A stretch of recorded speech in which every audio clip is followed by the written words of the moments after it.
ప్రతి వారం శుక్రవారం కానీ శనివారం కానీ ప్రజా దర్బార్ నిర్వహించమని ప్రతి శాసనసభ్యుడికి కూడా గౌరవ ముఖ్యమంత్రి గారు చెప్పడం జరిగింది.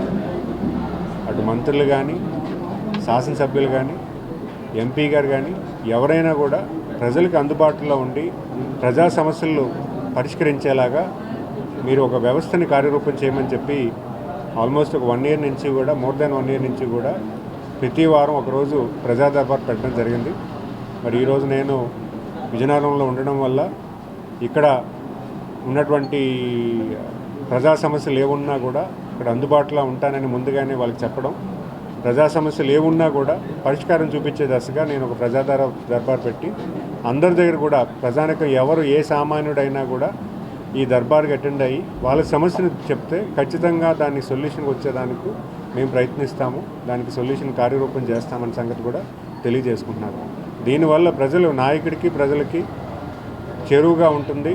ఖచ్చితంగా సామాన్యుడు కూడా ఈరోజు ప్రజా దర్బార్కి వెళ్ళి వాళ్ళ సమస్యను చెప్పుకొని ఒకవేళ అధికారం దగ్గర అవని పక్షంలో ప్రజానాయకుడి దగ్గరికి వెళ్ళి సమస్యను చెప్పుకొని పరిష్కార రూపం తెచ్చుకునే విధంగా ఈ ప్రతి ప్రజా దర్బార్ ఉంటుంది. ప్రతి శాసనసభ్యుడు కూడా పెడుతున్నటువంటి వైనం మనం ఈ ప్రభుత్వంలో చూస్తున్నాము. ఖచ్చితంగా మంచి ఆలోచన గౌరవ ముఖ్యమంత్రి గారిది. ఎందుకంటే ఖచ్చితంగా ప్రతి ఒక్కరూ కూడా ప్రజలకు అందుబాటులో ఉండాలి, ప్రజా సమస్యల మీద పనిచేయాలనేది ఆయన ఉద్దేశం.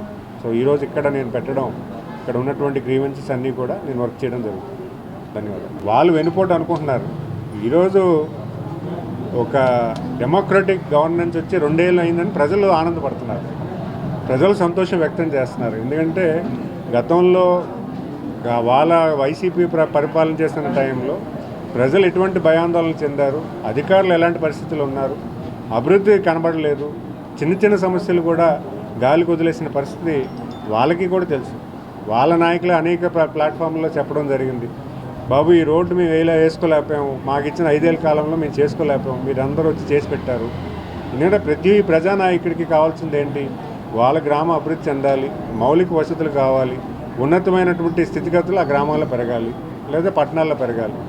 ఈరోజు ఒక పొలిటికల్ పార్టీగా వాళ్ళకి ఇచ్చినటువంటి గైడెన్స్ అది.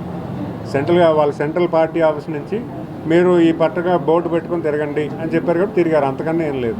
కానీ ప్రజలు ఒకటే విషయం గుర్తుపెట్టుకుంటున్నారు. ఎందుకంటే ఈరోజు ఒక స్వేచ్ఛా దృక్పథంతో ప్రతి ఒక్కరికి కూడా సమన్వయంతో ప్రజలకి అన్ని విధాలుగా అభివృద్ధి చేస్తున్నారు, సంక్షేమ కార్యక్రమాలు చేస్తున్నారు.